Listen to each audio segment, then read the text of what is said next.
저희가 예상했던 시간보다도 좀 상당히 좀 많이 시간이 경과돼서 좀 빨리 진행하도록 하겠습니다. 그래서 오늘 마지막 세션은 이제 여러분 이제 그 유인물에서 보시다시피 이제 상당히 큰 주제가 하나 되겠습니다. 특히 이제 이호도 문제, 그다음에 이제 동중국해 문제, 그 중에서 이제 그 한일 대륙분 공동개발 협정 문제, 이것은 이제 요즘 가장 핫한 주제 중에 하나거든요. 그래서 한일 양국이 공동으로 관심을 가지고 있는 문제고, 정부에서도 마찬가지 상당히 효과를 곤두세우고 있는 그런 상황입니다. 그래서 이제 한일 대륙분 공동개발 협정이 2028년 종료되기 때문에 이제 한 5년 남았거든요. 그래서 이제 그 안에 이 문제가 어떤 식으로 해결이 돼야 되는데, 이거 상당히 좀 아주 중요한 현안 중의 현안입니다. 그래서 이제 이 문제에 대해서 그동안 연구를 많이 해오셨던 김민철 국제포연구 소장님 모시고, 김 박사님은 실제로 외교부에서 근무를 하셨기 때문에 이 상황에 대해서 잘 아시고, 저하고로서 외교부에서 이제 일도 많이 했고, 그래서 상당히 이쪽 분야에 상당한 그 전문 지식을 많이 갖고 있고, 그래서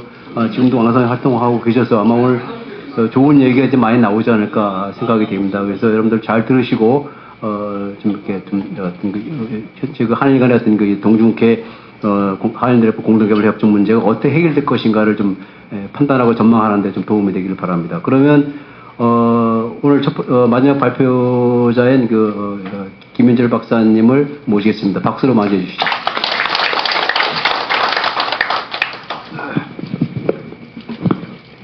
네, 김현수 교수님, 네, 과분한 소개 감사드립니다. 예, 앞선 두 세션에서 이제 동해를 주로 봤다라면, 이제 저는 이제 서해의 황해, 공식 명칭은 황해로 알고 있습니다.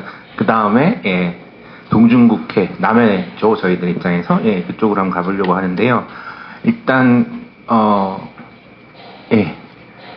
이제 크게 두 개입니다. 이호도 문제랑 이제 한일 대륙분 공동개발협정, 이렇게 두 가지인데, 이호도 문제는 조금 이제 소략하게 조금 이제 하면서 이제 좀 말씀을 드리고, 뒤에 이제 대륙분 문제를 조금 이제 중점적으로 말씀을 드리겠습니다.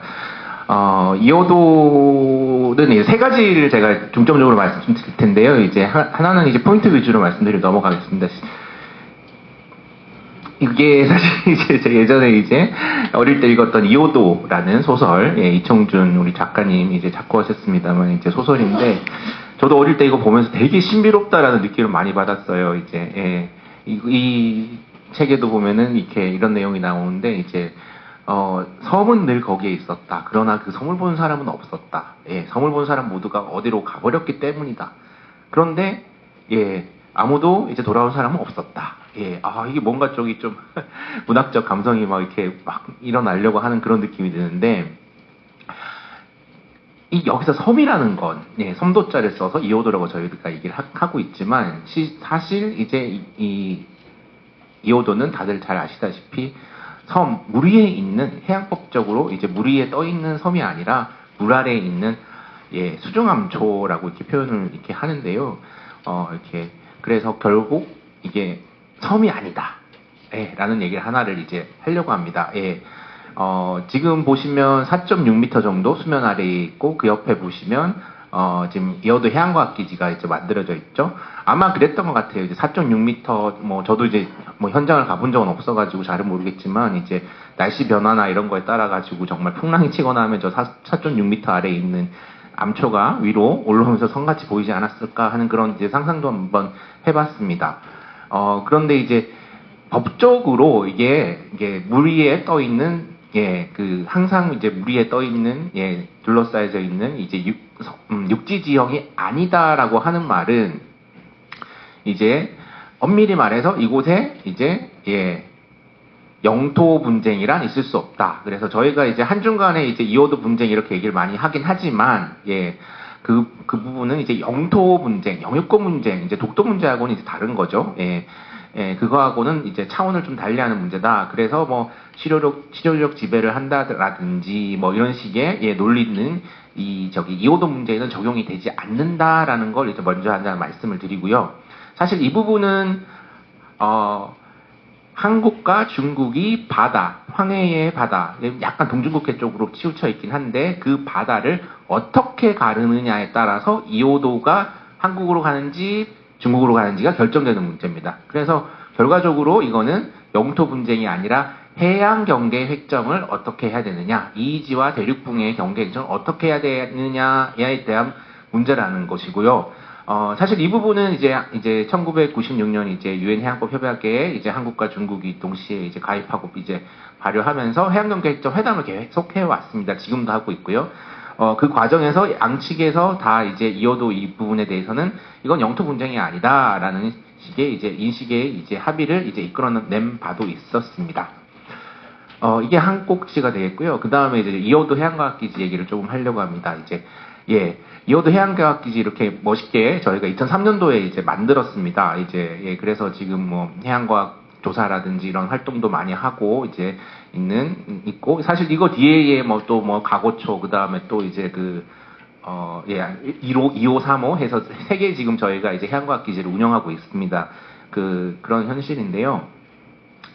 이게 혹시 플레이가 되는지 모르겠습니다. 한번, 안 되면 넘어가겠습니다. 되니까 한번 보십시오. 예. 이호도가 중국 관할 플레이다. 중국 발리의 발언 파문이 한순간 외교 갈등으로 번졌습니다. 이 정부가 오늘 주한 중국 대사를 불러 강하게 따졌지만 중국도 한판을 짓자 물러서지 않았습니다. 김대겸 기자입니다. 김재식 외교부 차관보는 장신선 주한 중국 대사를 불러들여 이호도는 한중 간의 대사적 경제 수역 경계 획정 전이라고 이에 관할 수역임을 강조했습니다. 또 최근 중국 장관급 인사의 발언이 공식적인 관할권 행사의 시도라면 수용할 수 없다며 공식 항의하고 주소가 경계 획정 회담 개최를 촉구했습니다. 장 대사는 한국 정부의 입장을 중국에 전달하겠다면서도 이어도 주변 수역은 중국의 대사적 경제 수역에도 포함된다는 주소 입장을 거듭 주장한 것으로 알려졌습니다.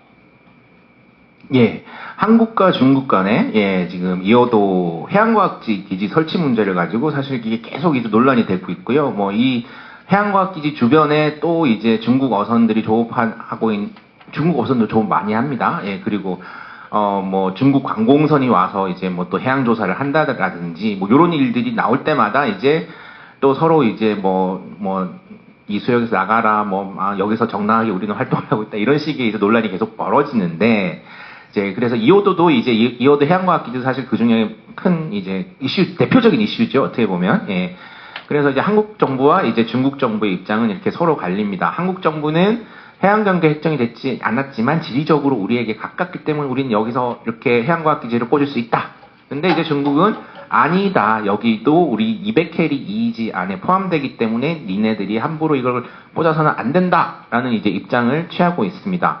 자, 이게 누구 말이 맞을까요? 라는 걸 이제 한번 이제 얘기를 좀 해보려고 하는데요. 자, 이제 사실 아까 말씀드린 것처럼 이제 이호도 문제는 이제 한중 간의 해양 경계 획정의 문제인데, 이게 공교롭게 오른쪽 그림에서 보시는 것처럼 한국과 중국의 200캐리 사이에 끼어 있습니다. 끼어 있고 엄밀히 한국 쪽에 조금 더 가까운 건 맞아요.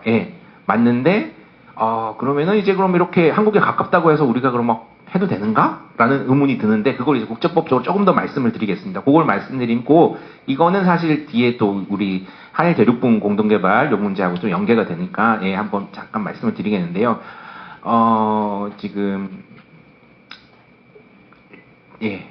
뭐 저희들의 이제 입장입니다. 이제 그 외교부에서 나가는 이제 그 보도자료에 나갔던 이제 어떤 문구인데, 아까 말씀드렸던 그 입장이 그대로 나와 있습니다. 이호도는 하여튼 우리한테 가깝기 때문에 정당은 우리의 권리 행사다라는 얘기를 하고 있고, 자, 법적으로 따지면 여기 유엔 해양법 협약의 74조 3항과 83조 3항이라는 규정이 나오는데요.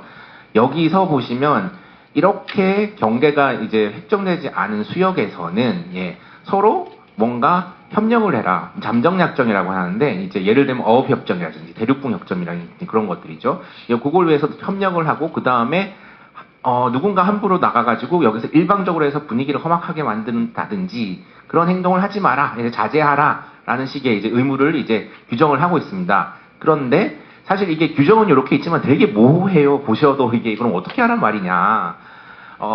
근데 이제 그거에 대해서 판례들이 있습니다. 판례들이 있는데, 이제 대표적으로 이제 사실 요 정도만 말씀드리려고 하는데, 그 76년 RCJ 에게 사건이라고 있는데요. 이제 요 사건 당시에 이제 에게 해에서 우리 그리스 터키 배가 이제 이른바 사이즈믹 익스플로레이션이라서 자원 탐사의 일종인데 이제 음파를 밑에 쏴가지고 이제 그 지구 물리적 구조를 알아내는 방식의 이제 선박을 이용한 해양 조사를 했습니다. 이제 근데 그때 당시에 그리스가 이런 거를 이제 경계가 설정되지 않은 이런 데서 함부로 하면 안 된다라고 이제 주장을 했습니다만 결과적으로 ICJ는 그 금지 요청을 받아들이지 않았습니다. 그러니까 뭐 거꾸로 말하면 예 그거는 괜찮다 이렇게 된 건데요. 그러면서 이제 그 이유를 세 가지를 딱 듭니다. 여기 세 개에 포함이 되지 않는다라는 게 그 이유였는데 1번 동그라미를 보시면 물리적 손상이라고 했죠. 해저나 하층토에 물리적 손상이 없다. 예, 요 얘기를 하나 했고, 그 다음에, 일시적 성격을 갖는다. 예, 요런 얘기를 하나 합니다. 예, 그러니까 잠깐 하고 만다라는 얘기죠. 그리고 동시에 그 밑에 보시면, 예, 시설 설치, 예, 인스톨레이션이 없다라는 얘기를 합니다. 그리고 세 번째, 예, 실제로 터키가 그러면은 그냥 음파 쏴서 그렇게 그 물리적 구조만 확인을 했지, 거기서, 예, actual appropriation, 실제 뽑아가지고 사용한 거 아니다. 라는 얘기를 이제 하면서, 일종의 이제 기준을 이렇게 세웠고요. 이 기준이 지금 오늘날 그 유엔 해양법 협약 체제에서도, 상당히 이게 그 강력한 어떤 기준으로 작용을 하고 있습니다.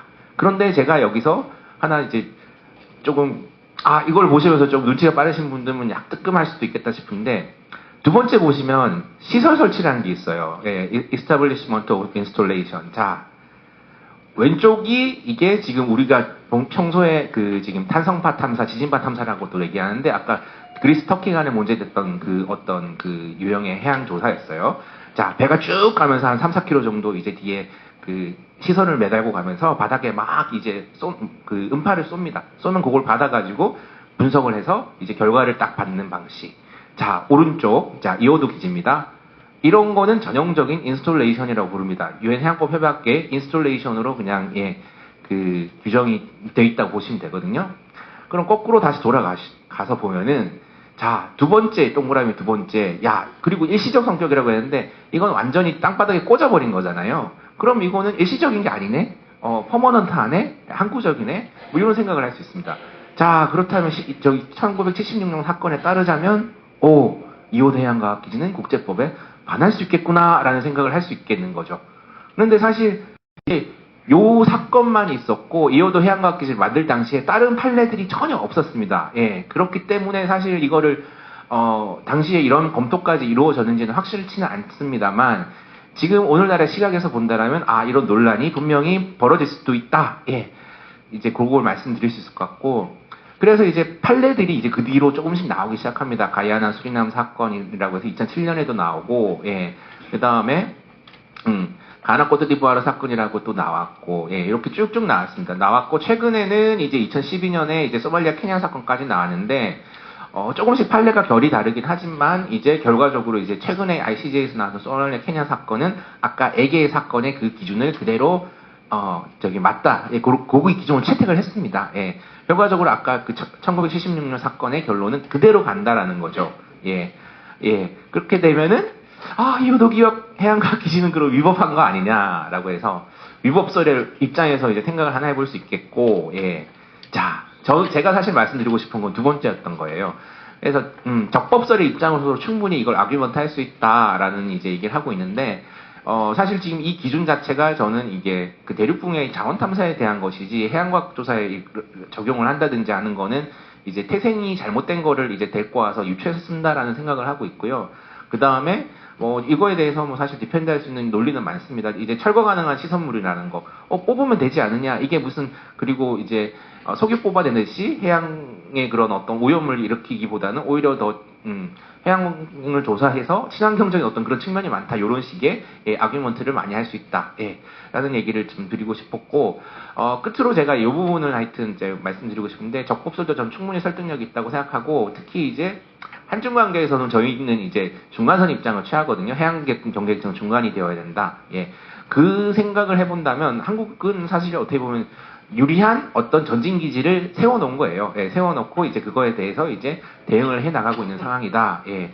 그래서 하여튼 어쨌든 요 문제는 조속한 해양경제적으로 해결돼야 된다. 요 말씀을 드릴 수 있을 것 같아요. 예.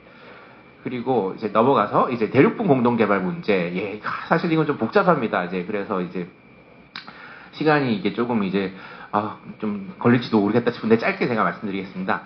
일단 이제 그 7광구라는 거 있죠? 7광구라고 저희 국내법상 말씀하는 이제 광구, 그 다음에 JDG라고 이렇게 조인트 디벨롭먼트 존에서 74년도 한국과 일본의 이제 공동개발 협정에서 만들어진 그 섹터. 예. 이게 그림 다른 겁니다. 일단 개념도 다르고 그림 보시다시피 이 생긴 모습도 달라요. 어디가 다르냐? 왼쪽 위에 하나는 움푹 들어갔죠. 이렇게 빠져 있고 하나는 툭 튀어나와 있어요. 이게 왜 다른지를 하나 말씀드리려고 하고요. 네. 자, 그거를 그리고 이제 그 부분 하나 말씀을 먼저 드리겠습니다. 이게 왜 다른가? 이게 보시면은 왼쪽 그림 보시면은 조도 남녀군도라는 게 있어요 위에. 예, 제 7회전 그 그림 있죠. 점 2개 찍힌 거에 도리시마 남녀군도 이렇게 표현을 하는데 한국과 일본하고 사이에 있어서 조도와 남녀군도를 해양경계 획정에 있어가지고 기점으로 인정을 할지 안 할지 여부에 대해서 다툼이 있습니다. 그래서 조도하고 남녀군도를 기점으로 인정을 안 하면, 예, 한국은 쟤들은 되게 그 작은 섬이기 때문에 무시해야 된다, 이런 입장이거든요. 그렇게 되면은 이 왼쪽 위에 선이, 지렛대가 없어지잖아요, 밑에. 그래서 쭉 밑으로 이제 동중국해 쪽으로, 한국 입장에서는 더 동중국해 쪽으로 치고 들어갈 수가 있어요. 그 7해제 광구가 생긴 게 이 조도와 남녀군도 기점을 무시하고 끄은 거예요. 한국 입장에서는 일방적으로 이제 중간선을 그었던 거죠. 국내법상의 해저 광구를 만들면서. 예. 그런데, 오른쪽 그림을 보시면 툭 튀어나와 있잖아요. 저기 한국과 일본이 합의해서 만든 그립 수역인데 저기서는 이제 일본이 주장했던 조도와 남녀군도를 기점으로 인정해달라라는 주장이 반영을 했어요. 서로가 이거는 합의해서 하는 거니까. 예. 왼쪽 것처럼 이제 국내법상 우리가 일방적으로 하는 게 아니고 일본화가 합의를 해서 한 거기 때문에 위로 이제 그 일본의 주장이 반영된 채로 조도하고 남녀군도가 이제 기점으로 인정됐습니다. 예. 그렇다면 중간선을 만약에 한일 간에 끊는다면, 자, 이게 조도가 이게 조도 남녀군도를 기점으로 인정할 것인지 안 할 것인지에 따라서 다툼이 많이 생길 것 같다. 예, 그거를 이제 아실 수 있을 것 같아요. 예. 자, 다시, 예, 그러니까 대륙붕 문제로 다시 돌아가면은, 공교롭게도 이제 일본은 대륙분 공동개발 협정에 대한 이행을 사실상 1980년대 후반, 90년대 초반 이후로는 멈춘 상태입니다. 그거는 이제 제가 복잡하게 설명은 지금 뭐 안 드리려고 하지만 이제 그 국제법상의 어떤 해양 체제의 변경에 따른 어떤 불가피한 어떤 일본의 선택이었다라는 걸 저희들은 그렇게 추정을 하고 있고, 뭐 대표적으로 이제 이른바 이제 1969년도 북해대륙붕 사건 이후에 이제 대륙붕의 어떤 자연연장론이, 예, 이제 지배하던 어떤 그런 시대가 지나가고 200캐리 이지 제도가 도입되면서 우리는 이제 해저의 어떤 자연연장 이런 거보다 그냥 거리를 그냥 기준으로 해서 중간으로 나누면 된다라는 생각이 팽배해졌기 때문에 일본이 이런 입장을 취하고 있다라고 이렇게 추정을 하고 있습니다. 자, 그런데 하여튼 일본은 하여튼 그 대륙붕 협정에 대한 이행에 지금 되게 소극적으로 나가고 있는 상황이고, 자, 그럼 이 협정이 없어지면 어떻게 될까 한번 상상을 해봤는데, 그 전에 이제 저기 오른쪽 그림을 보시면 저기 뿅뿅 해서 저기 그 2014년도에 이제 산업부에서 이제 발표한 자료예요. 우리가 여기 탐사해서 찔러봤다라고 해서. 그런데 보시면 과거에 이제 탐사했던 결과, 시추죠, 이제. 예, 드릴링을 해봤던 결과 2, 4라고 쓰인 부분 있죠. 예, 2, 4. 저기 보시면 빨간색 반원, 그 다음에 이제 위에는 빨간색, 밑에는 흰색, 예, 그림이 있죠, 동그라미. 쟤들이 보면은 이제 저기 자원 징후가 그래도 있었던 수역입니다. 예, 저기는 살짝 뭐가 있는 것 같아요라고 했고, 그럼에도 불구하고 이거는 경제성은 부족하다. 여기서 뽑아가지고 이거를 여기 파이프로 꽂아가지고 데리고 와가지고 했을 때 이게 정말 채산성이 있느냐? 그렇다고 한다면 이건 채산성 없다라고 해서 그때 당시에는 다 이제 관뒀던 이제 지점들이었어요. 근데 이제 학자들도 이제 얘기하시기는 이제 저 밑에 저기 쭉 내려간 부분들, 예, 요것들보다 저 2, 4 적힌 저기 부분들, 여기가 그나마 자원이 있을 것 같다라는 얘기를 하시고, 그런데 이제 생각해보시면 공교롭게 이 수역은 한국과 중국과 일본의 이해관계가 정말 대립할 수 있는 부분이다. 요거를 이제 말씀드리려고 하는 거예요. 아까 그럼 조도하고 남녀군도 요거를 기준으로 한번 생각해볼게요. 지금 조도하고 남녀군도를 이제 기점으로 인정한 입장에 따르면 이 2번과 4번은 일본 쪽으로 넘어갑니다. 예. 그리고 이 조도하고 남녀군도를 기점으로 인정을 안 하겠다라고 하면은 이거 밑으로 우리가 더 내릴 수 있는 거죠. 그러면 저 2번과 4번은 저희가 가져올 수도 있어요. 중간선으로 한다고 하더라도. 예. 그리고 중국, 예, 보시면 저기 핑후, 롱진 이게 있거든요. 지금 저기는 중국이 실제 가스정 개발을 하고 있는 곳입니다. 그런데 지형적으로 물론 이제 저기 다른 의견도 있습니다만 이게 쭉 이어져 있는 걸 알 수 있어요. 이제 타선으로 쫙 보시면 핑후, 롱진, 그 다음에 사소구, 이소구 이런 식으로 이게 같은 이제 제주 분지에서 이어지는 지형이기 때문에 이렇다라는 식의 추정을 이제 저희들이 하고 있습니다. 예. 그래서 아마 저기 이소구, 사소구를 중심으로 이제 이 협정이 없어지면은 뭔가 이제 분쟁이 더 이제 격화되지 않을까 이제 그런 이제 판단을 그러니까 추정을 이제 할 수 있는 거고요. 자, 이 부분을 넘어가고 예. 자, 그럼 저희들은 하여튼 계속 그래도 저기 중간선이 아니고 저기 쭉 내려간 저기 오키나와 해구까지 내려간 200캐리 이원의 저기 대륙분까지 다 우리가 가져와야 된다고 이제 주장을 하고 있는 상황입니다. 근데 아까 말씀드린 것처럼 국제법이 점점 변화하고 있고 변화하고 있는 상황이고 이제 그 상황에 있어가지고 사실 그래서 이제 2000년대 이후에 들어와서는 이제 뭐 김창규 교수님이 쓰셨던 이제 실론인데 이거는 2028년이 되면 그냥 일본이 반대로 그냥 끝날 거다라는 게 이제 지배적인 이해였어요. 이제 그런 식의 이해를 했는데, 근데 저는 이제 조금 더 이제 생각을 해볼 게 많다. 왜냐? 일본이 이거를 정말 깨고 싶을까라는 생각을 한번 합니다. 자기들의 법적 입장 자체는, 되게 이제 이거를 깨야 된다라는 거가 맞긴 한데, 그 법적 입장 말고 현실적인 입장을 한번 보자는 거죠. 이게 일단 깨지면 중국이 들어올 것 같다는 생각이 들어요. 왜냐하면 중국도 이쪽 수역 다 자기 수역이라고 주장을 하고 이 JDG 협정에 대해서 초기부터 반대를 해왔다. 예. 그 다음에 한중일이 같이 그럼 이제 경합이 되는 상황이 되면은 이 경계정이 과연 일본에게 유리할까? 그거는 일본이 쉽게 한국과 일본을 둘이 상대해야 되잖아요. 더 어려워질 것이다. 예. 세 번째, 여기서 그럼 정말 뭔가 정말 큰 유전이 터져가지고 뭔가 이렇게 그게 지금 확실하냐? 그것도 불확실하다. 자, 그런 상황에서 일본은 저기 동중국해 조금만 더 내려가면은 센카쿠 문제가 이제 있다라는 거죠. 동중국해의 뭔가 현상 자체가 바뀐다는 거는 일본 입장에서는 그다지 달가운 문제가 아니거든요. 그래서 결과적으로 일본은 이거는 그냥 이대로 그냥 내버려두고 그냥 자기들은 저기 태평양 먼바다 가가지고 뭘 파먹으면 오히려 그게 더 이득인 거죠. 예. 그래서 이제 현상적으로는 일본은 이건 그대로 놔둘 것 같다라는 생각을 저는 하는데 최근에 이제 판례가 하나 나왔습니다. 이 얘기는 좀 안 드릴 수가 없는데 이제 올해 7월 21일 날 13일 날 판결 선고가 된 사건인데 이 사건에서 하여튼 이제 판결이 나온 게 이제 아까 그 일본의 법적 입장 한국이 200캐리 이원의 대륙분 권한을 가질 수 없고 한다라는 그 법적 입장을 확인하는 판결이 한번 나왔습니다. 저도 개인적으로 이 판결 되게 문제가 많다라고 생각하지만 어쨌든 지금 어떻게 보면은 그 일본의 입장으로서는 이 법적 입장을 다시 ICJ가 확인함에 따라서 이 협정을 종료시켜야 돼야 될 수 있는 또 뭔가 유인이 좀 더 커진 상황이 됐다. 이렇게 정도 말씀드릴 수 있을 것 같고, 뭐 제가 추가적으로 좀 말씀드릴 수 있는 부분이 있으면 또 말씀을 드리고, 결과적으로는 저희들은 종국적인 해양경계협정, 동중국해도 어떻게 해양경계협정을 해야 될지 전략적으로 고민을 좀 더 해봐야 되겠다. 이 정도 말씀을 드리고 마치겠습니다. 네.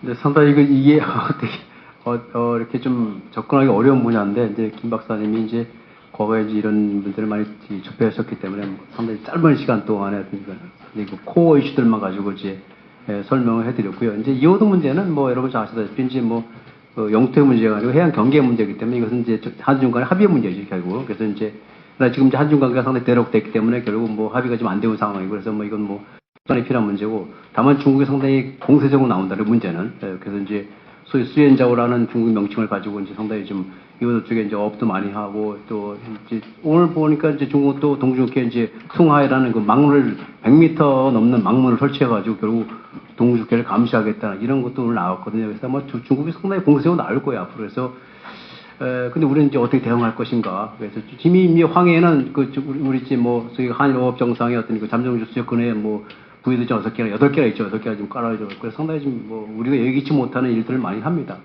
반면에 이제 한일 대립분 공동개발 협정, 이제 2028년도 종료되는데, 이제 그러면 그 전까지 우리는 뭘 해야 되지? 그래서 이제 결국 지금까지 우리 잠잠하게 잘 있었어요. 사실 이제 협정이 있기 때문에. 그래서 이제 동행 안정적으로 관리가 됐는데, 이제 거기에 이제 자원이 개발되면서, 이제 팽호, 춘샤오 등등 이런 필드에서 이제 계속 오히려 좀 익스커베이지 하거든요. 그래서 이제 그 중국이 이제 갑자기 뛰어드는 거예요 또. 그래서 이미 중국하고 일본하고는 이제 우리 지방과 바로 옆에다 이제 이미 이제 그 공동개발 협정을 해서 구역을 설정했고요. 그래서 아마 이 중국이 끼어드는 바람에 이 문제는 더더욱 어렵게 되어 있어요. 그래서 이거는 이제 한일 간의 문제가 아니고 한중일 간의 문제가 되어 있고, 왜냐면 한중일 상국 공이 200KD 이온의 대대풍을 주장할 수 있는 권한이 있기 때문에, 아마 이게 권한이 중첩되기 때문에 이 문제가 이제 앞으로 상당히 좀 어렵게 꼬이지 않을까. 그래서 물론 당선권 협의가 잘 되면 뭐 하지만 이게 뭐 한국, 일본, 중국 다 만만한 상태가 아니잖아요. 현재 또 한일 관계도 좋아지겠지만 한중 관계, 뭐 일중 관계는 또 계속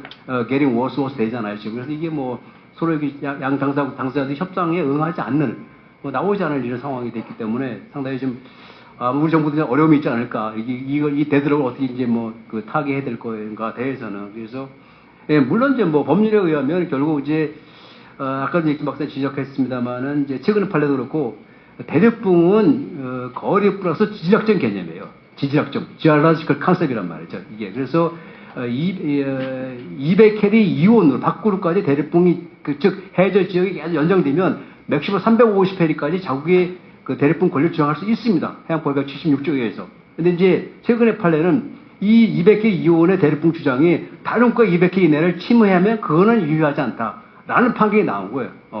지난달에. 그래서 이제 이거는 우리한테 좀 불리하죠. 우리는 동주국회에서는 두 개의 듀얼 컨셉을 갖고 있는데, 하나는 이의제는 순수 거리 개념으로 간다. 근데 대륙붕은 소위 지락적 개념으로 간다. 물론 해양법 76조에서 할 수 있으니까. 근데 이제 이게 이제 상당히 어려움에 봉착하고 있다. 물론 이제 앞으로 협상해봐야 되겠습니다만, 그래서 조금 우리한테 약간은 불리한, 그래서 우리 정부 정책은 이제 투트랙인데 이 투트랙에서 어렵게 됐다. 이번 판결로 해서. 물론 이제 이 판결이 이제 뭐 디서시번 입회하고 주는 건 아니지만 조금 우리 논리 전개에서 다소 조금 이렇게 좀 컴플렉 될 수 있는 이제 그런 요인들이 좀 나오고 있어서 조금 아쉽습니다. 그래서 이 문제에 대해서 이제 토론을 들어야 되는데, 이제 이소희 박사님은 이제 KMI, 한국해양수산개발에서 이제 여러 가지 해양 문제를 다루시는 분이기 때문에 이런 문제에 대해서 많이 공부를 하셔서 이번에 김 박사님 발표에 대해서 좀 간단히 토론해 주시면 좋겠습니다. 이소희 박사님 소개하겠습니다.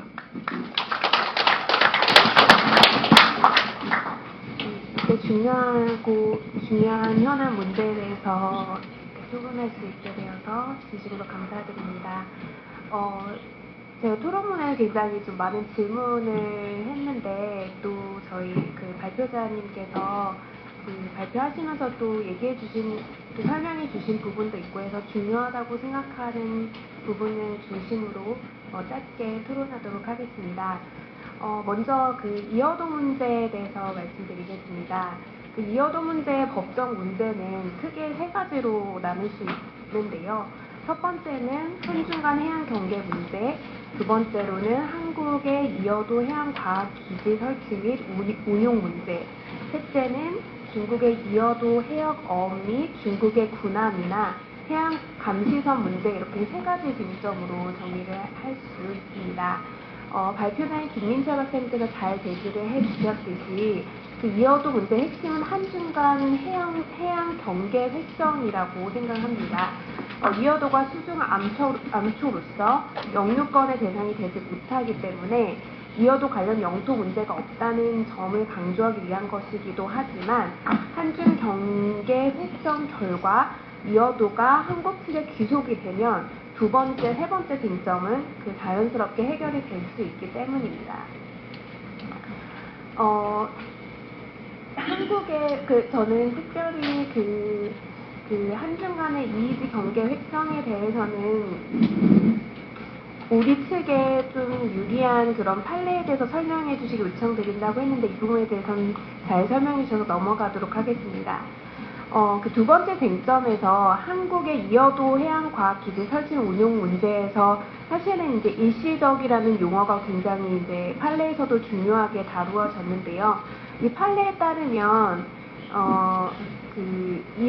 한국의 이어도 해양과학 기지 설치 및 운용이 국제법상 허용되지 않을 가능성이 있습니다. 그래서 이제 그 발표자께서도 잠깐 언급을 하셨는데, 한국의 이어도 해양과학기지 그 설치에 대한 적법성의 근거를 이렇게 좀 더 제시할 수 있는 그런 제시를 해야 되고, 그거에 대해서 이제 논리가 있다라고 말씀을 하셨는데요. 그래서 제가 추가적으로 이제 그 김인철 박사님께서 이제 작성하신 논문을 좀 찾아봤습니다. 중첩 수역에서의 해양과학 조사라는 그 논문을 작성을 하셨는데, 거기서 이제 177에서 179페이지입니다. 거기서 이제 박사님이 그 선례 구속 원칙이 적용되지 않기 때문에 이전의 판례와 그 이어도 해양과학기지 사안이 다르다는 점을 전제로 이어도 해양과학기지 적법 주장의 근거를 제시하고 계셨습니다.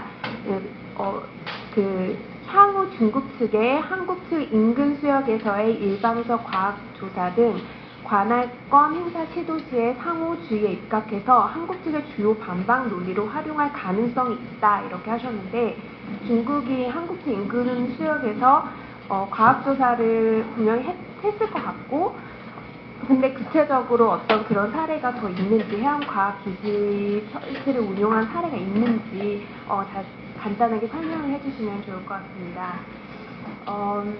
그리고 제가 또 궁금했던 점은 이 해양 경계 획정 관련해서, 이어도 해양 경계 획정 관련해서 국내법 제정이 이제 해양 경계 획정을 할 때 이어도 우리 측으로 기속시킬 수 있는 어떤 법적 근거로서 도움이 될 수 있는지에 대해서 좀 궁금한데요. 이 부분에 대해서 제가 조금 더 찾아보니까 1998년 중국 정부는 국내법을 제정을 했습니다. 배타적 경제 수역 및 대륙분기법 제정 이의지를 선포를 했고, 우리 정부도 물론 이의지를 포함해서 이의지를 선포를 했는데요. 그 2008년, 2012년, 2015년, 2018년 이렇게 이어도의 날을 계속해서 이제 제정을 하기 위해서 이제 많은 노력이 있었고, 했지만 결국으로 이제 실패로 끝났습니다. 그래서 이러한 부분들, 이어도의 날을 제정하거나 이런 것들을 이제 국내법으로 제정하는 것이 좀 더 추후에 우리 측의 어떤 그런 법적 근거를 만드는 도움이 될 수 있는지, 어떤 발표자님의 견해를 좀 듣고 싶습니다. 그 두 번째로는 그 한일 대륙간 공동개발 협정 문제에 대해서 굉장히 잘 발표해 주셨는데요. 굉장히 중요한 현안입니다. 이 주제에 대해서 이제 검토를 쭉 해보면, 사실은 이제 국제재판소 소송을 통해서 이 문제를 해결하자라는 주장도 있는데, 사실은 조금 현실적으로 어려운 그런 방안이라고 판단이 듭니다. 그래서 사실은 이제 중재재판소에 회부하기 이전에 일본의 JDZ 협정 위반의 어떤 외교적 해결 방안을 강구하는 것이 좀 더 현명할 수 있겠다라는 생각을 해보았는데요. 이 외교적 해결 방안 중에 이제 사실 두 가지로 크게 나눌 수가 있습니다. 어떤 국제사회에 이슈하는 다자간 방식이 있고, 그리고 어떤 한일 공동의 위원회를 구성하거나 한일 간 화상회의 개최 같은 양자간 방식이 있을 수 있는데, 이제 실무적인 그런 질문일 수 있는데, 어떤 방식이 더 효율적이라고 생각하시는지, 실제로 이런 외교 해결 방안이 어느 정도 실행되고 있는지 질문을 드리고 싶습니다. 그리고 이제 굉장히 이제 그 김인철 박사님께서 발표에서도 굉장히 중요하게 좀 제시하셨던 부분이, 지금 가장 이제 우려인 상황이 JDZ 협정 종료 문제인데요. 이건 이제 그 일본이 그 종료 통보를 하게 되면 2028년에 이 협정이 종료될 가능성이 높다라고 보는 것이 사실은 굉장히 조금 지배적인 그런 의견이라고 말씀해 주셨습니다.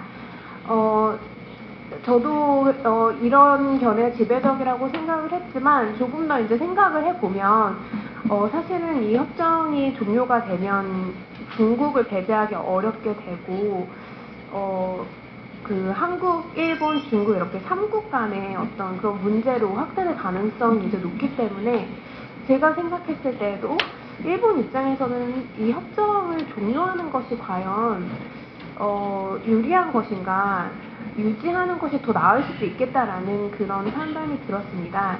그래서 일본이 이제 이 협정을 빠르게 종료하고 싶어 한다면 이제 그 이유가 무엇인지 좀 추가적으로 궁금하고요. 그리고 이제 이 협정에 관한 중국의 어떤 입장이나 정책을 우리가 관심을 계속 가져야 된다고 생각을 합니다. 그래서 그런 중국의 입장이 무엇인지, 또 이에 대한 어떤 관련 정책을 수립해야 된다면, 또 우리나라에도 유리한 방안이 어떠신지 발표자님의 의견이 있으시다면 좀 듣고 싶습니다. 마지막으로 김현수 교수님 또 김인철 박사님 두 분 다 너무나 중요하게 언급해 주신 부분이, 그래서 올해 2023년 7월에 이 문제와 굉장히 관련해서 중요한 판결이 나왔습니다. 이쿠아라가 콜롬비아 간 이베케리 의원의 대륙분 경계 획정 사건인데요.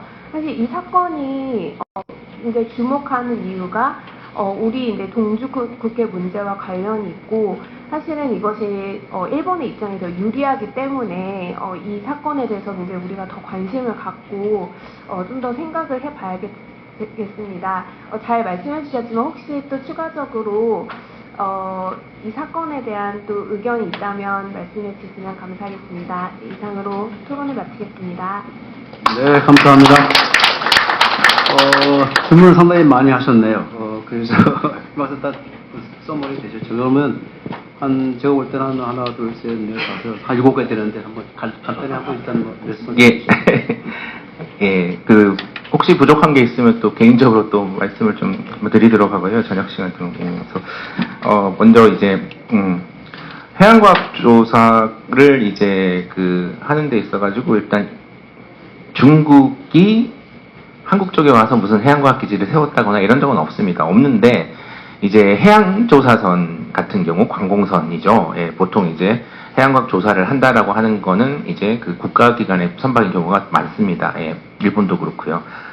예, 그쪽 선박들이 이 중간선 넘어서 들어오는 적은, 한국 쪽으로 들어오는 거는 뭐 다반사입니다. 예, 다반사고, 뭐 대표적으로 이제 항상 이제 이호도 해양과학기지 주변 수역을 얘기를 하는데, 이제 그쪽에 이제 중국 배가 얼마나 들어왔는지 이런 얘기를 많이 하거든요. 예, 그래서 뭐 그런 통계들도 아마 찾아보면 아마 제가 있는 걸로 알고 있습니다. 예. 그런데 이제 그럼 저희들이 어떻게 대응을 해야 되느냐, 이제 이게 현실적인 문제가 되겠죠. 이제 되는데, 이제 국제법에 반하지 않고 저희가 이거를 대응을 하자라고 한다면, 일단 배가 들어오는 것, 와서 이렇게 해양조사하는 것 자체를 우리가 아까 에게 사건의 예를 들어서 본다면, 이거를 위법하다고 해서 이건 국제법 위반이라고 하기까지는 약간 부담이다. 예. 그러니 차라리 그러면 우리도 넘어가자. 예. 얘들이 이쪽으로 왔으면, 니네들 자꾸 이런 식으로 넘어, 우리도 넘어가. 라고 하면서 들어온 만큼 넘어가서 똑같은 거 하는 거예요. 그게 일종의 상호주의적 대응인데, 그게 갖는 이점이 뭐냐면, 우리도 똑같이 국제법, 똑같은 행위를 그쪽 가서 하면서 한중간에 있어서는 적어도 중간선을 기준으로 한 그 균형을 맞출 수 있다라는 생각을 저는 합니다. 예. 그래서 저는 이제 상호주의라는 얘기를 하는 거고, 해양과학 기지로 돌아간다면, 해양과학 기지 같은 경우는, 사실 아까 제가 좀 급하게 끝내긴 했는데, 반론, 아까 시설물 꽂고 이건 안 되고, 뭐, 이렇게 탄성파 탐사는 가능하고, 요런 게 이제 국제 판례라고는 하긴 하지만, 학계에서도 비판이 많은 현실이고, 그리고 이런 요소들 말고 여러 가지 요소들을 고려해서 우리가 해야 된다라는 이제 그런 식의 이제 비판적 목소리가 있습니다. 뭐 대표적으로 2017년은 가나 코트디부아르 사건에서 우리 백진현 재판관께서 이제 개별 의견을 내시면서 이거는 이게 이 단일한 요소를 이제 평가하는 게 아니라 여러 가지 요소들을 다 고려를 해야 되는데, 그 열거한 요소들 중에 보면 뭐 시간이라든지 행위 유형이라든지 이런 거 다 얘기하시면서 위치도 얘기를 하셨어요. 저 위치는 참 잘 얘기를 하셨다고 생각하는데, 자, 위치 한국에서 가깝잖아요. 예. 그러면은 이런 것도 평가 요소로 들어갈 수 있다라는 거를 어떻게 보면은 국제 재판 기록에, 물론 다수 의견은 아니지만 소수 의견으로 그렇게 남겼다는 건 의미가 있다고 생각합니다. 그리고 이제 EDG 부분을 이제 얘기를 드리면은 국내법 문제요. 국내법 문제. 사실 국제법의 영역에 있어가지고 국내법은 사실이라고, 팩트라고 하죠. 그냥 그런 게 있다라는 거고, 이게 법적 효력은 없습니다. 그래서 엄밀히 말해서 국내적으로 법을 어떻게 만들고 하는 거는 이렇게 국제법상의 협상에 있어가지고요, 뭔가 이제 효력을 갖지는 않는다. 하지만 이제 그것들이 무의미하냐라고 한다면, 뭐 적어도 이제 어떤 그 나라의 입장을 보여주고 이제 뭔가 의지를 보여준다. 예, 이런 측면에서는 이제 어떤 사실적인 효과 정도는 이제 생각해 볼 수 있지 않을까. 하지만 그게 협상에 절대적 효력은 있는 것은 아니기 때문에 너무 또 거기에 또 힘을 뺄 필요는 또 없다. 이렇게 정도 말씀드릴 수 있을 것 같고, 그 다음에 이제 다시 JDG 문제로 가서, 자, 이거를 양자적으로 해결할지, 이제 다자적으로 해결할지 그런 말씀 해주셨는데, 일단 이게 저희들이 다자 무대로 갈 수 있는 어떤 이슈들을 생각해보면, 보통 인류 공통의 무슨 어떤 가치에 대한 위반이다, 이런 게 있으면은 이제 그 다자 무대를 활용하는 게 참 좋아요. 예를 들면은 지금 뭐 우크라이나 러시아 전쟁 이런 것도 있지만은, 가서 뭐 사람들 죽이고 전쟁하고 뭐 이렇게 막 학살하고 이런 것들은 지금 얘들이 우리를 이렇게 이렇게 못 살게 굴어라고 해서 다자 무대로 가져가면은 아주 좋습니다. 유엔 제재 위반한다고 북한이 미사일 쏘면은, 예, 저희들 유엔 가서 얘기를 하거든요. 또 제재 위반했다라고. 자, 근데 자원 문제, 예, 협정 이행 문제는 사실 그런 다자적인 성격으로 가져가기에는 저는, 이제 조금 적당하지 않다 싶은 생각이 들고, 특히 아까 ICJ 판결을 생각한다면, 이거는 좀 더 궁색한 것 같다라는 생각이 들고요. 그러면은 조금 소다자 차원에서, 그럼 중국하고 3자로 한번 가볼까라고 생각하면, 아까 말씀드린 것처럼 중국을 일단 여기 끼울지 말지, 이 판에 끼울지 말지에 대해서 정책적인 판단을 해야 돼요, 그거는. 그게 우리한테 좋은지 안 좋은지. 예. 근데 그 판단이 아직 저는 섰다라는 생각은 안 들고, 결국은 양자적으로 해결해야 될 문제인데, 양자적으로 이제 외교적인 노력은 제가 하여튼, 저도 예전에 그 김현수 교수님하고 도움도 많이 받았지만은, 외교부에서도 뭐 이렇게 막 많은 노력을 해왔고, 예, 특히 2000년 지나가지고는 실제 또 우리 측 조강권자를 내세우기도 하고, 그 다음에 공안도 보내고, 이렇게 만나자라고 하는데, 일본 쪽에서는, 그러니까 처음에는 이제 2000년 초반은 코로나 얘기를 하면서, 이제 직접 만나기 그렇다, 이렇게 좀 미적미적 하다가, 이제 지금 오고 있는 상황이라고 합니다. 하는데, 이제, 제 생각에는 조금만 더 가면 뭔가 반응이 있지 않을까? 예, 이제 2025년 정도 되면 이제 종료 통보를 할 수 있거든요. 예. 조금 더 한번 기다려볼 필요가 있을 것 같다라는 생각이 들고, 일본도 저는 생각이 많을 거라고 생각해요. 예. 근데 이제 얼핏 그쪽 학계 분위기를 좀 들어보면은, 일본 정부가 이쪽에 아주 관심이 많은 것 같지는 않다라고 해요. 왜냐면은, 저도 생각해보면은, 만약에 이게 없어지면은, 지금까지 아까 교수님 말씀하신 것처럼 그냥 냅두면 됐었거든요, 여기는. 냅두고 가만히 아무것도 안 하고 그냥 이렇게 냅두면 됐는데, 한국은 계속 하자고 하지만, 일본은 그냥 무시하는 그냥 태도였죠. 근데, 사실상 가만히 있으면 되는 거니까 편한 거였어요. 근데 이게 없어지고 나면은 새로 뭘 어떻게 하자라는 얘기를 계속 하면서 이거를 논의를 진전시켜 나가야 되거든요. 실무하는 사람 입장에서 피곤한 일입니다. 어떻게 보면은. 물론 그렇게 제가 이렇게 말하는 건 좀 그렇긴 하지만, 예. 그래서 그 사람들의 어떤 속내를 봤을 때 정말 이거를 단박에 없애가지고 우리 그냥 판 다시 짜가지고 새로 하자고 할 만한, 예. 그런 동기가 그렇게 크지는 않을 것 같다. 그리고 일본 사람 습성 자체가 조금, 사실 그쪽 부분 잘 모르지만, 있던 거 함부로 질서를 없앤다거나 이런 거에 보다는 그냥 냅두고 그냥 이런 가는 쪽 아니었나? 약간 그런 생각도 좀 들고요. 그런데 하여튼 그거에 있어서 변수가 생긴 게 이건 이번에 아까 7월 달에 판결이었다라는 그 말씀을 좀 드릴 수 있을 것 같고, 조금 빠지는 부분이 있을 것 같지만, 이거 마지막 요것만 말씀드리고 마무리하겠습니다. 7월 달 판결, 아까 이제 나왔던 판결, 견해들이 아주 이거는 논란이 많을 것 같아요. 예. 논란이 많을 것 같고, 이제 한국 국내 학자들도 보는 시각에 따라가지고 이거는 당연한 걸 확인했다라고 하실 수도 있겠지만, 적어도 제가 볼 때는 문제가 아주 많다라고 생각을 합니다. 이게 CLCS라고 해서 이제 대륙붕 한계위원회라고 해서 우리나라의 대륙붕의 200캐리 이원의 한계가 어딘지를 확인해달라고 하면서 이제 그 정보 제출을 받는 유엔 기관에 있는데, 그 기관에 제출된 국가들의 문서들을 쫙 이제 봤다라고 하면서 거기서 나온 문서들의 개수를 다 세봤더니 51개 국가 중에 이제 47개 국가는 그 남의 나라로 침범하지 않도록 이렇게 자기 나라 대륙붕을 설정을 하는데, 4개 국가는 침범을 하더라. 그 4개 국가가 어디냐면은, 예, 한국, 중국, 소말리아, 예, 그 다음에 이번에 니카라과, 예, 4개 국가였어요. 근데 이제, 특히 조금 더 가시로 말씀드리면, 그때 당시에 이제 한국이 이제, 이거에 반대한 중국 재판관의 소수 의견이 하나 나왔는데, 이 이원 200캐리, 남의 나라의 200캐리 안쪽으로도 이거를 대륙붕을 주장할 수 있다라고 유일하게 법적인 주장을 했던 국가는 한국이었던 것 같아요. 그때 이제 교수님도 그 관여를 많이 하시고, 저 기억도 나지만 출장 같이 가서 이렇게 많이 도와주셨는데, 그때 의뢰 한국이 일본에서 이제 오는 그 외교 공안에 대해서 반박하는 공안을 낸 거를 그 중국인 재판관이 거기 바로 이제 패러그래프에 딱 넣어가지고 한국은 이렇게 주장했다 이런 것을 봤을 때 법적 확신이 없다라고 하는 것의 하나의 증거다라고 이렇게 예, 적어 넣었더라고요. 근데 이제 사실 그게 한국만 그런 게 아니고 제가 조금 더 살펴봤더니 다른 CLCS 제출된 정보 중에도 그렇게 해석될 만한 것들이 상당히 많다라는 저는 생각이 들었어요. 뭐 호주라든지 예를 들면 프랑스라든지 뭐 몇몇 국가들이 더 이제 그게 있는데 제가 생각할 때는 그 어떤 그 모든 것들을 아주 컴프레hen시브하게 보지 않았다라는 생각을 저는 가졌습니다. 물론 반대하실 분도 계시겠지만 하여튼 뭐 이 정도로 일단 마치겠습니다. 예. 네, 감사합니다. 그 상당히 어려운 그 법률적 문제를 좀 저희가 접근하고 있는데요. JDG는 상당히 그 우리 쪽에 유리한 협정입니다. 상당히 일본 쪽으로 많이 가 있거든요. 그래서 그러니까 일본은 상당히 불쾌하고요. 더군다나 중국은 더더욱 불쾌하고 왜냐하면 중국도 200개 이원의 권한을 갖고 있는데 불구하고 중국을 무시하고 우리가 한일 간 양국이 협정을 체결했단 말이죠. 중국은 대단히 불쾌하게 생각합니다. 그래서 어떻게든 중국은 이걸 깨려고 하죠. 깨서 어떤 3자로 가려고 하는 것이 중국의 기본 입장이고요. 다만 이제 저희 정부 입장은 200개 이원의 대륙붕이 있으면 대륙붕이라고 하는 해저 영토의 자연 연장이거든요. 그러면 맥시멈 350회까지 주장할 수 있습니다. 법으로. 근데 일본은 동주국계에서 대륙붕이 없습니다. 태평양쪽은 있지만 우리 동주국계는 없어요. 그래서 일본은 무조건 중간선입니다.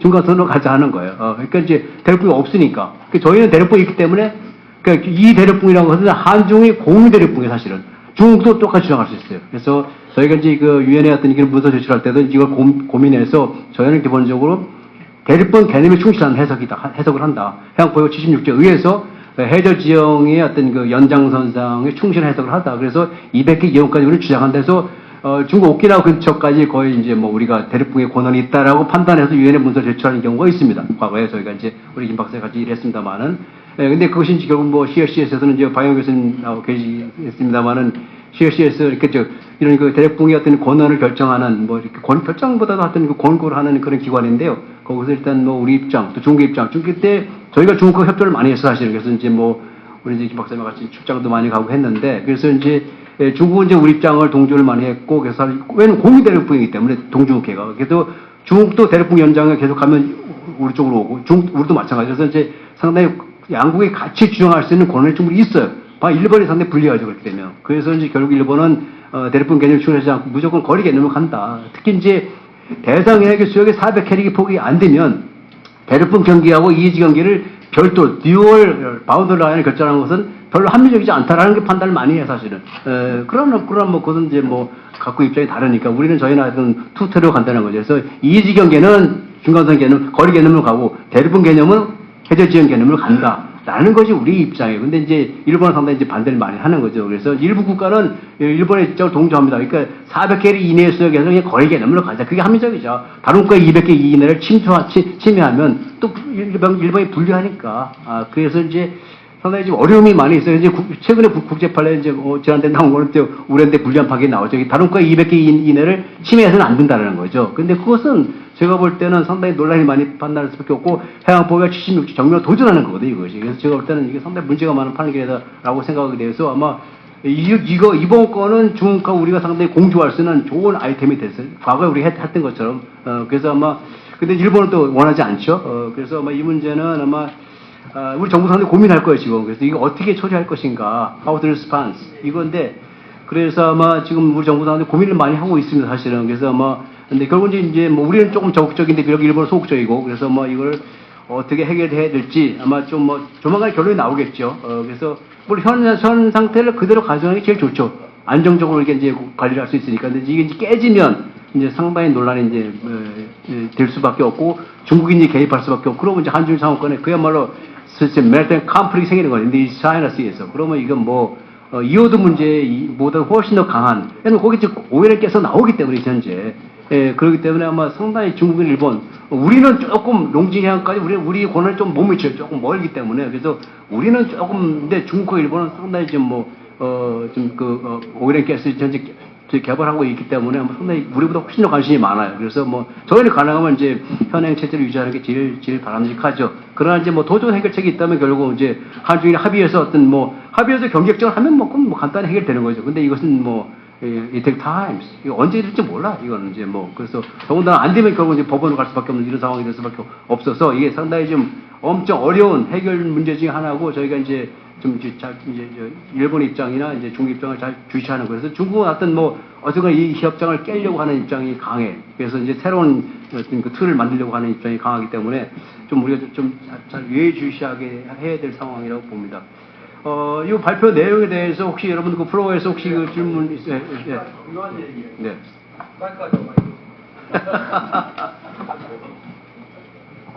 이 오늘 이거 이 토론회 중에서 가장 중요한 문제가 지금 이어도하고 한일 대리지 문제. 문제입니다. 우리가 웃고 넘어갈 일이 아니에요. 오늘 이 토론에 관련해가지고 해양수산부나 외교부나 관련된 정부기관 사람 왔습니까? 안 왔습니까? 아무도 안 왔지? 앞으로 이거 제2 해양영토 수호 정책 토론회 해야 되겠다고. 정부기관 사람들이 와야 돼, 이게. 와서 이 얘기를 들어야 된다. 여기서 학자들이, 학문계, 이 각 학자, 연구기관, 이런 분들이 나와서 오늘 발표했는데, 이거 발표로 끝나면 안 된단 말이에요. 이 문제가 왜 중요하냐. 2001년도 이어도, 해양과학기지, 제가 장관할 때 처음 시작했습니다. 예? 그 오늘 이 얘기 들어보니까, 그 당시 이 문제가 없었어요. 중국에서 반발하거나 뭐, 이제기하거나 재수하거나 이게 문제가 없었습니다. 아무 문제 없었어요. 현대 중공업에서 과학기지 건설 저걸 했어요. 2003년도에 완공됐네. 근데 이런 문제 오늘 처음 듣고, 물론 뭐 그동안에 신문 지상에서 중국 쪽에서 이어도 문제 가지고 거론하고 문제 제기를 한 거는 알고 있는데, 이 우리가 앞으로 어떻게 대비하는 대비책이 중요한 거예요. 지금 여기 발표 이걸로 끝나면 안 됩니다. 이런 문제가 있다는 걸 정부 기관에서 알고 거기에 대한 대비를 하고 있어야 돼요. 한일어협정, 한중어협정 마찬가지입니다. 지금 2025년도에 다 이제 일방적으로 통과하고 저거 할 수 있도록 되어 있는데, 그러면 정부 기관 이 분야에 있는 사람들이 여기에 대한 대비를 하고 있느냐? 제가 보기엔 해양수산부에도 없을 거예요. 분명히 없습니다. 외교부 없을 거예요. 그러면 여기 우리 최 총재가 오늘 참 좋은 이 정책 토론을 했는데, 이걸 가지고 이걸 하기 전에 국회도 마찬가지인데, 국회 정부기관 다 이런 걸 한다 해서 여기에 관련된 사람들 오라, 다 모임돼서 학자들이 토론을 하고, 중국이 뭘 문제를 제기하느냐, 일본이 무슨 문제를 제기하느냐, 거기에 대한 우리는 대비를 어떻게 해야 되느냐, 무슨 실질적인 문제가 나와야 된단 말이야. 이게 정책 토론의 그 본질 아닙니까? 여기 토론을 끝나는 문제가 아니란 말이에요. 네. 분명히 이건 앞으로 알겠습니다. 네. 다시 한번 네. 이걸 해야 될 필요가 있다. 그 장관님께서 해수부 장관한테 지시를 한번 하세요. 똑바로 하라고. 네. 그렇죠. 후배 장관이니까. 고모님 좋은 말씀하셨는데 저도 짧게 한번. 네네. 지금 여러 가지 소회를 하셨는데, 사실은 1995년도 그 시절에 중국의 해양법 학자도 몇 명 없었어요. 그런 시기에 우리나라에서 이어도 과학기지를 만들기로 해서 그때부터 조사를 해가지고 연구를 했어요. 그래가지고 2003년도에 완료됐는데, 지금 우리는 중국, 일본뿐만 아니라 전체 국제사회에서 그동안 이어도 과학기지가 우리 국제사회에 기여한 공로를 인정받고 도리어 우리에게 감사하다는 말을 드려야 되는 거예요. 스코트라 섬 이름이 어디서 나온 거예요? 그 배가 파랑도, 우리 식으로 파랑도 암초에 좌초돼가지고 깔아앉아가지고 그 암소 이름을 스코트라라고 한 거예요. 그 이후에 1995년도 작업을 해가지고 2003년도 한 이후에 지금까지 우리가 기상, 해양, 안전 모든 면에서 국제사회에 기여한 바가 크다. 이 문제가 나올 것을 예상해가지고 우리 정부에서는 과학기지에서 수집한 모든 정보를 또 실시간 국제사회에 제공하고, 그러니까 우리가 다 서비스하는 거예요 지금. 그다음 이 문제를 가지고 대륙붕 한계라든가 에너지 문제 또는 경제 수요, 200회 그 문제보다 더 고차원적인 차원에서 국제사회에 우리가 기여하는 거예요. 그런 개념들을 우리 대륙 한계위원장 하신 분을 옆에 앉혀놓고 우리 유엔 전체 전 세계의 대륙 한계위원회 회장 의장을 하셨어요. 대한민국 의장님께서 사실은 한마디 해야 돼. 예, 그래서 인사답도 한마디 하세요. 네, 박영환 위원장님 한 말씀. 제가 대륙 한계위원회 위원장이었습니다. 2년 반씩 이제 돌아가는데 제가 이제 1997년도에 처음 이제 대륙 한계위원회가 생겨가지고 지금까지 오고 있는데 제가 이제 제 6대 대륙 한계위원장을 했습니다. 그리고 이제 현재 이제 6대 7대가 지금 하고 있는데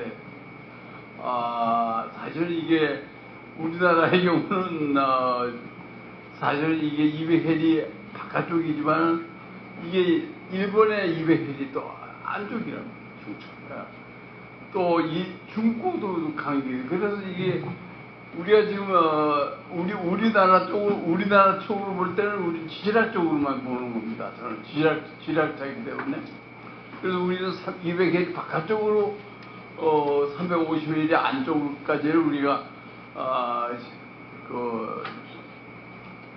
소위 말하자면 대륙 한계위원회 사항이기 때문에 우리는 그걸 주장해야 되겠다. 그래서 우리 주장한 겁니다. 그래서 현재 지금 소리가 들어가 있어요.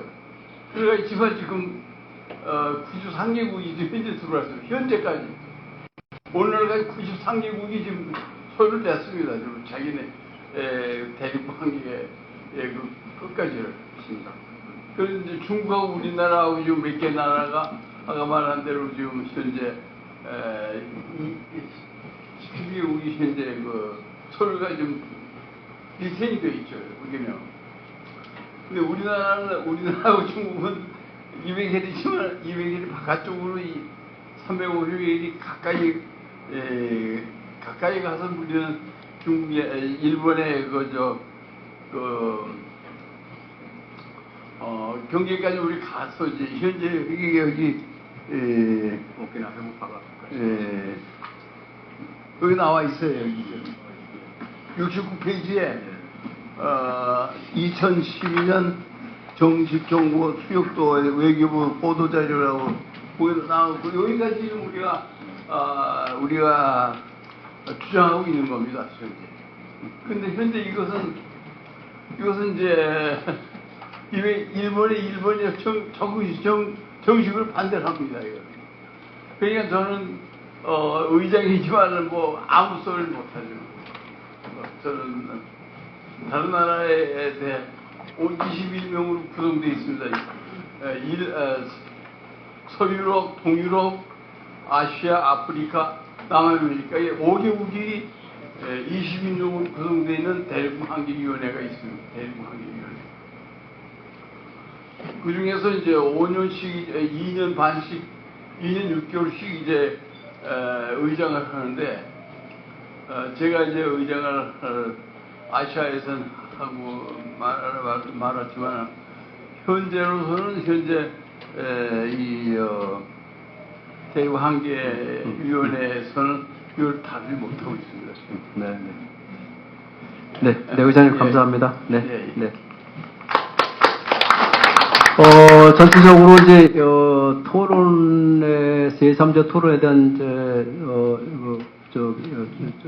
프로의 토론을 마치고 이제 지금부터 시간이 많이 지났기 때문에 종합 토론 시간을 한 10여 분 정도 가지면 어떨까 해서 1주제, 2주제, 3주제 전체를 아우르는 하여튼 뭐 좀 여러분 혹시 질문이나 코멘트가 있으면 이 시간을 통해서 좀 해주면 고맙겠습니다. 간단히 질문해 주세요. 맨 뒷분.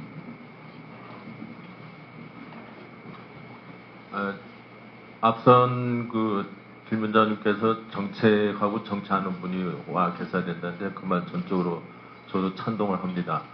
간단하게 질문을 하겠습니다. 독도에 있어서는 우리가 군인이 지키지 않고 있죠.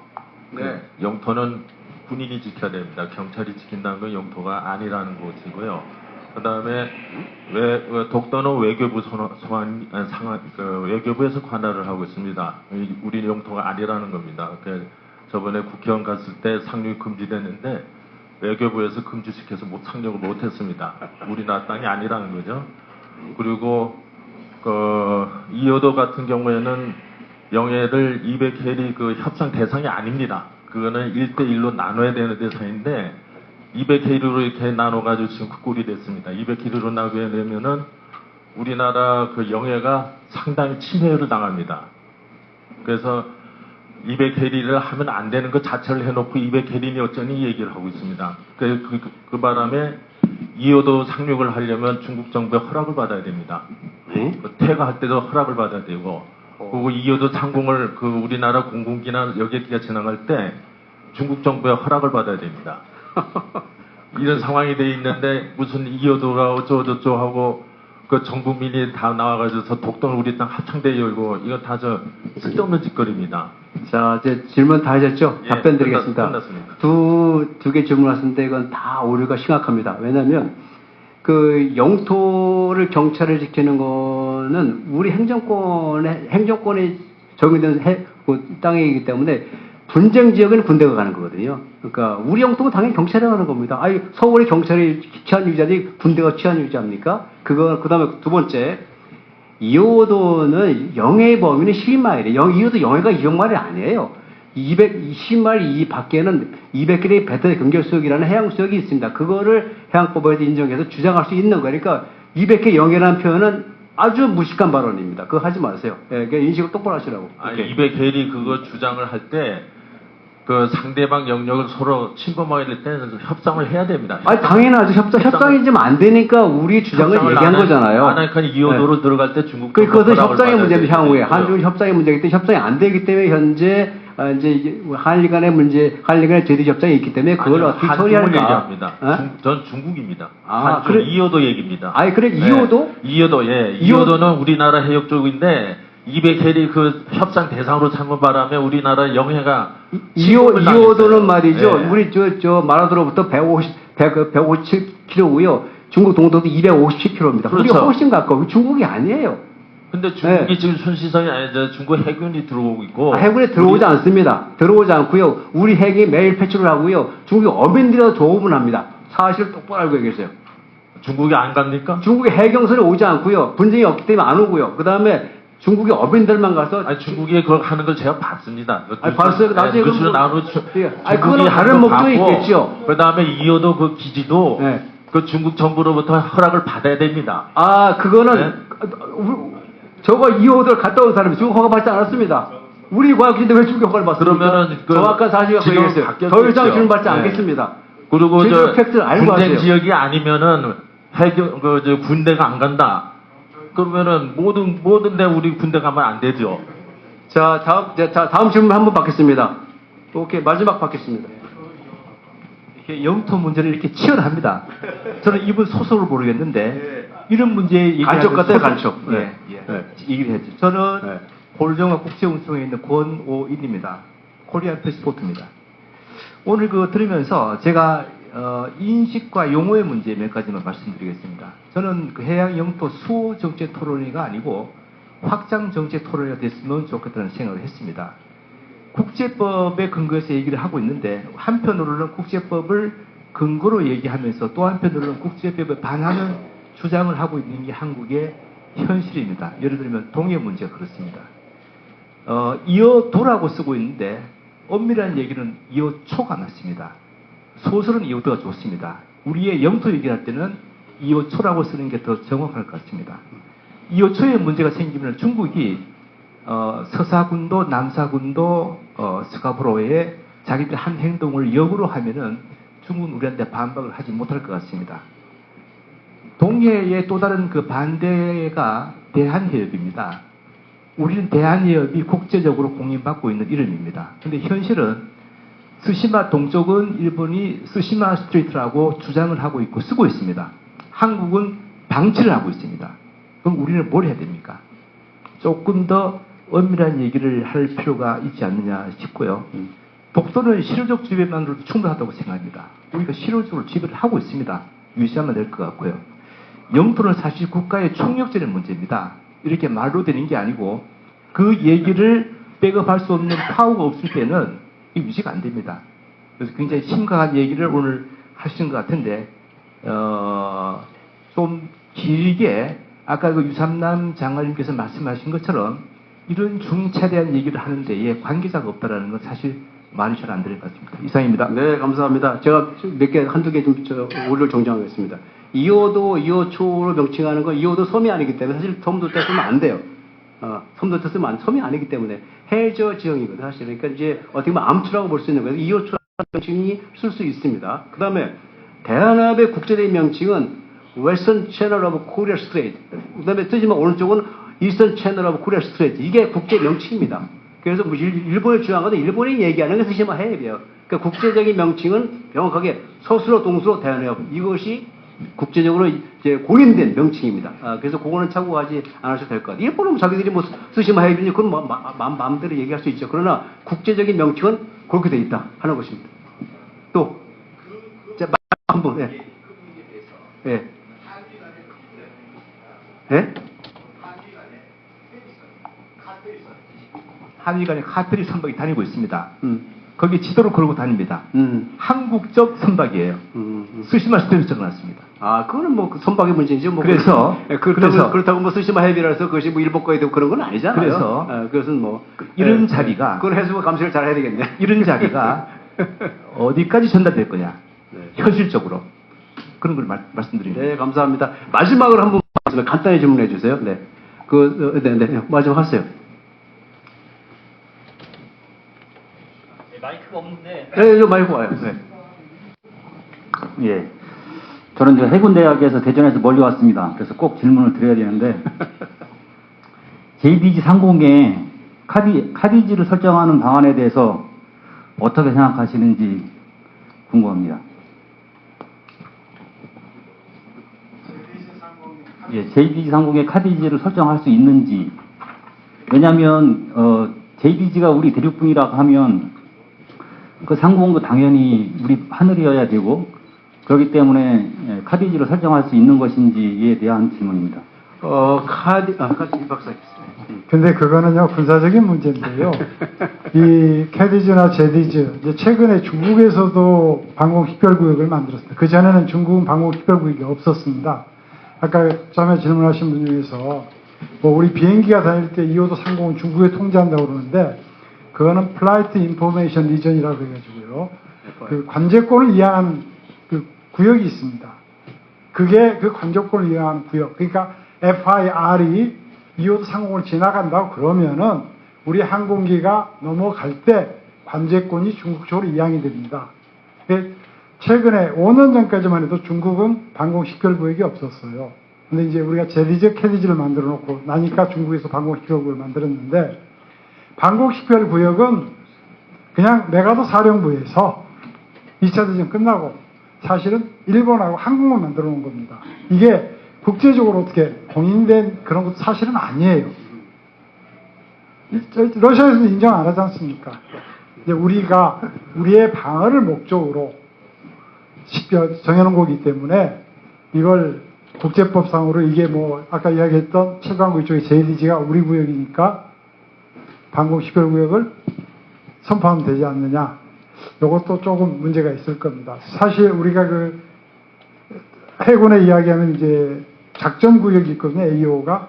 이게 과거에는 2호도까지 포함을 안 했었습니다. 근데 지금 저 총재님께서 총장하실 때 그때 작전구역을 2호도까지 확장을 했거든요. 이때도 중국에서 반발이 심했습니다. 사실 작전구역도 주변국에서 관계없이 우리가 작전할 수 있는 지금 이제 그것도 안 합니다. 작전구역이라는 자체가 아예 지금 없어요. 우선 해군이 우리 스스로가 우리 작전구역을 정해놓느냐 이래가지고 완전히 풀어버렸는데요. 이런 부분은 좀 더 그냥 군사적으로만 생각하지 마시고 전체적으로 쭉 한번 보시면서 정리하는 게 좋을 것 같습니다. 네, 여기 저보다 훨씬 여기서 전문가들이 많으신데 제가 주장님께 나섰습니다. 네, 잠깐 예, 조금 덧붙이면 자원 문제랑 이게 방공식별구역의 하여튼 그 법적 지위 자체가 일단 예, 국제법적으로 이제 확인된 건 아니고 이제 그 자체가 이제 자원하고도 연계되어 있는 것도 아닙니다. 그리고 대륙붕의 어떤 주권적 권리하고 연결되어 있는 것도 아니고 결과적으로 이거는 따로 노는 건데 오늘날 조금 이제 개념적으로 변질이 되어 있죠. 중국이 2013년도에 방공식별 확장한 게 제일 그 대표적인 예였는데 사실 그 확장을 통해서 뭐 대한민국은 그때 그게 계기가 돼서 우리도 이제 확장을 하는 어떤 계기가 되긴 했지만 그러면서 오히려 이게 이 동북아 지역에서는 군사적인 어떤 긴장 관계가 더 형성된 게 아닌가 싶어요. 제가 그때 마침 이호도 담당하는 실무자였는데 그냥 하늘에서 이거를 올린 거를 가지고 이제 이호도까지 뭐가 문제라는 식으로 이렇게 파장이 점점 있더라고요. 그래서 이제 민원 전화도 엄청 많이 받고 했던 그런 기억이 나는데 어떻게 보면은 그렇게 저희들이 그거를 지금 JD까지 확장을 한다? 그러면은 중국도 확장을 하겠죠. 그리고 일본도 확장해죠. 그러면 이제 거기 이제 상공을 날아다니면서 다 우리 그거 허가받고 날아가야 돼. 아니면 우리가 인터셉트하면서 계속 요격할 거야. 이런 식의 그런 어떤 분위기가 이제 더 무르익을 것 같다는 생각입니다. 그럼 자원전뿐만 아니라 이게 더 이제 큰 쪽으로서의 어떤 다툼으로까지 확장될 것 같다는 생각이 듭니다. 네. 감사합니다. 오늘 이제 시간이 지금 많이 지나서 이제 카드제는 그 공역 관리 시스템인데 이게 지금 법적으로 보장된 권리가 아니고요. 각국이 자국의 공역을 안정적으로 관리하기 위해서 이제 소위 그 에어 디펜스 아이덴티피케이션 조언을 설정할 수 있습니다. 근데 범위는 제한이 없어요. 자기 능력이 있으면 뭐 300만, 500만 설정할, 미국은 600만까지 설정했어요. 그래서 이거는 주권적 권리 문제, 영토 문제하고 전혀 관계없는 공역 관리에서 카드 통과 30분전, 15분전, 5분전이 많이 통과하게 돼 있어요. 이게 이제 보고하게 돼 있어요. 그러니까 이제 안 하면 이제 인터셉트 하러 가는 거예요. 그것이 이제 국제법적, 법적 어떤 그 실효성이 있는 그런 그 구간은 아니고요. 다만 이제 항공의 어떤 공역을 이제 관리하기 위한 하나의 그냥 그런 수단이기 때문에 이제 법적 효력은 없다고 말씀드리고요. 오늘 이제 장시간 상당히 민감한 주제를 저희가 상당히 다뤘는데요. 그래서 1주제, 2주, 3주제. 그래서 이제 발표해 주신 박영일 박사님, 그다음에 신종 박사님, 또 김민재 박사님 수고 많이 하셨고요. 그다음에 토론에 참여해 주신 조은 박사님, 서현환 박사님, 마창 이재 박사님 너무 수고들 많이 하셨어요. 그래서 근데 사실 이 문제는 오늘 저희가 상당히 민감한 주제를 다뤘기 때문에 조금 더 시간이 필요하고 아까 이제 유산 문제도께서 말씀하셨듯이 조금 이제 정부 관리자들이 와서 조금 들었으면 더 좋았을 건데 제가 알기로는 이미 해수부나 2급에서 이거 준비를 다 하고 있는 걸 알고 있어요. 그래서 우리 정부 관리들이 그렇게 호락호락하지는 않다. 그래서 너무 걱정 안 하셔도 될 것 같고 우리보다 훨씬 더 많이 연구하고 고민하고 합니다. 그러니까 이제 우리 의사들을 이제 우리들이 여기 하는 이런 것들이 충분히 전달될 거를 보고요. 현재도 진행형으로 이제 그분들이 좀 열심히 노력하고 있어요. 제가 보는 대한민국 공무원은 그렇게 호락호락하는 사람들이 아닙니다. 그러니까 너무 걱정하지 않으셔도 돼요. 우리보다 훨씬 더 크레이브한 사람들이 공무원을 하고 있어요. 특히 외교부, 해수부 등등. 그래서 너무 걱정 안 해도 되고요. 그래서 끝까지 또 이 토론에 참석해 주신 여러분들 또 앉아 계셔서 이렇게 왈칭해 주셔서 대단히 사회자로서 대단히 감사하다는 생각을 말씀을 드리고요. 오늘 정책 토론은 이것으로 마치겠습니다. 감사합니다.